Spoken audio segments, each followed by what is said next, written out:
കാണണമെന്ന് ഈ സംസ്ഥാനത്ത് ജനങ്ങൾ ആവശ്യപ്പെട്ടതിൻ്റെ അടിസ്ഥാനത്തിലാണ് നമുക്ക് 102 സീറ്റുകൾ 140 സീറ്റുകളിൽ 102 സീറ്റുകൾ തന്നുകൊണ്ട് നമുക്ക് ഭരണം ഏൽപ്പിച്ചിട്ടുള്ളത്.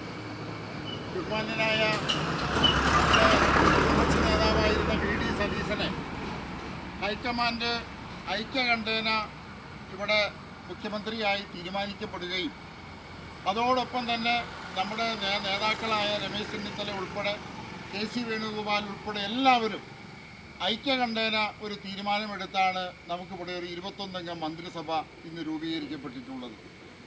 നമുക്ക് ഇന്നലെ തിരുവനന്തപുരത്ത് മുഖ്യമന്ത്രിയായി ശ്രീ വി.ഡി. സതീശൻ സത്യപ്രതിജ്ഞ ചെയ്തു. ബാക്കി 20 മന്ത്രിമാരും ഈ സത്യപ്രതിജ്ഞ ചെയ്ത് ഇന്നലെ അധികാരത്തിൽ കയറി. അപ്പോൾ ഇന്നലെ തന്നെ ഒരു മന്ത്രിസഭാ യോഗം കൂടിക്കഴിഞ്ഞപ്പോൾ തന്നെ നമ്മുടെ തെരഞ്ഞെടുപ്പിലെ വാഗ്ദാനമായിരുന്ന ഇന്ദിരാ ഗ്യാരണ്ടിയിൽപ്പെട്ട 2 കാര്യങ്ങൾക്ക് ഇന്നലെ തീരുമാനമെടുത്തു.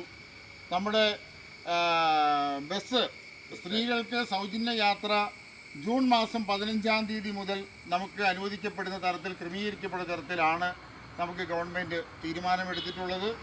പിന്നെ നമുക്ക് ആശാ വർക്കർമാർക്ക് അവരോട് പറഞ്ഞിട്ടുള്ള രീതിയിലുള്ള കാര്യങ്ങൾ അവർക്കും ഓണറേറിയം വർദ്ധിപ്പിച്ചു.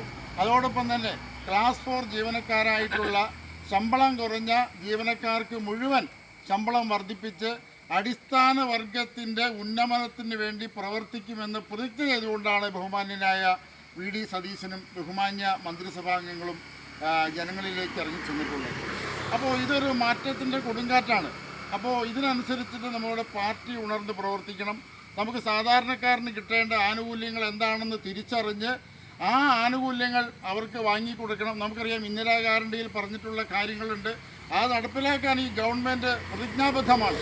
അപ്പോൾ അങ്ങനെയുള്ള കാര്യങ്ങൾ വരുമ്പോൾ നമുക്ക് ഒട്ടനവധി കാര്യങ്ങൾ നമ്മുടെ മുന്നിലുണ്ട്. നമ്മളെ നിൽക്കുന്ന ഈ റോഡ് പോലും നമുക്ക് ഈ ഗവൺമെൻറ്റിലാണ് പ്രതീക്ഷ. നമുക്ക് അതിൻ്റെ തടസ്സങ്ങൾ മാറ്റി നമുക്കത് യാത്രാ സുഗമമാക്കത്തക്ക രീതിയിലുള്ള ഒരു ക്രമീകരണം നമ്മൾ ഇത്രയൊക്കെ പാടുപെട്ട് ഈ നമ്മൾ നടന്ന് വിജയിപ്പിച്ച് നമ്മുടെ ഇവിടെ നിന്ന് വിജയിച്ച മനോജ് മൂത്തേടൻ നമുക്ക് റെക്കോർഡ് ഭൂരിപക്ഷത്തിലാണ് വിജയിച്ചിട്ടുള്ളത്.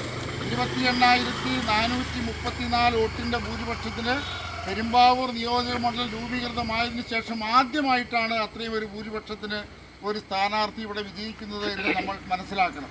അദ്ദേഹത്തിൻ്റെ സ്വീകരണ പരിപാടികൾ ഈ ഇത് കഴിഞ്ഞാൽ ഉടൻ തന്നെ അത് ആരംഭിക്കും. അത് ഡേറ്റ് വെച്ചിട്ടുണ്ടോ? ഇല്ല, നിയമസഭ അടക്കല്ലേ. അപ്പോൾ അതിന് നമ്മൾ വരുമ്പോൾ നിങ്ങളെ അറിയിക്കും. അപ്പോൾ നിങ്ങളെല്ലാവരും ആ